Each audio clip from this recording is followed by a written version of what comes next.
Hi, I'm Cecil McNeil, a writer filmmaker. Welcome back to my vlog. Today I'll be sharing a few tips on how to deal with anger towards your children, especially when they provoke you. Number one, breathe. Close your eyes, count to 5 or 10 if you need to. Just count to those numbers, then deal with the situation. Number two, assess the situation. Can it be fixed? Can the spill be cleaned? Will the stain come out? Just anything. Let your brain run over the situation that has just taken place, assess it, and see if it can be fixed. And if it can, then it's okay. No harm, no foul. Tip number three, tell yourself it's just things. It's material things, you can't take it with you, so it's not a big deal. It can be replaced if it needs to be. Yeah, sure, sometimes it's something like the TV and it's gonna cost you something, but you know what, at the end of the day, your kid is more important. It's just things. Number four, remember that they're just a child. They're not a delinquent, they're not the stubborn, evil thing out to get you. Children sometimes just can't help themselves. In the moment, they think of their play, they're in that zone, they didn't do it on purpose, they're just being a kid. And so sometimes you have to remind yourself, because of course when your kid is going about your house causing a wreck, there's the tendency to think this child's just out to get me, this house that I just cleaned, this child's just out to kill me. No, they're just a kid. They did not do it on purpose. They're just being a kid, and that's just how kids are. Try and remember when you were a kid too. Number five, make it a teachable moment. Make them understand that their actions were very bad and cannot be repeated. So instead of screaming at them or scolding them, make them see that what you did was very wrong and I will not tolerate this kind of behavior. Remember that children like to test boundaries, they like to push, and they like to see just how far they can get away with it. So you let them know that no, I will not accept this particular behavior. You cannot keep doing this. Number six, and this one is a painful pill to swallow. Sometimes accept the blame too, especially if it's with small children. There's a reason they write on the label of everything, keep out of the reach of small children.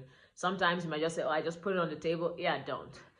Out of sight is out of mind for them. So if you don't want them to touch anything, just keep it where they cannot see it. Keep it way high where they cannot reach. And then kids will push things and climb. So just make sure it's just out of sight, locked away, and yeah. Number seven, make them responsible for cleaning the mess. Even if they're little, give them a tissue, wipe it. Even if you end up helping them to do it, make them do it with you.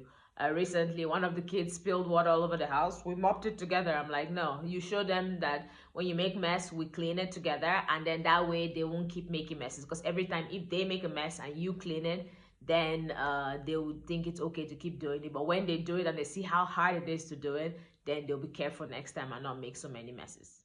Number eight, and this is most important, assess yourself. Sometimes it's actually not the kid, it's you. Maybe there's added pressure from work. Maybe there's trouble in the marriage. Maybe there's just things going on from home, money, stress, so many things. And then you end up unconsciously transferring that aggression to them. Yes, maybe they did spill something, but later you think about it and go, oh, it wasn't that big a deal. So in that moment, just assess yourself. And if there's things going on with you, then definitely take a step back, even if it's mentally. Take a break and just step away from the kids until you've dealt with whatever is going on.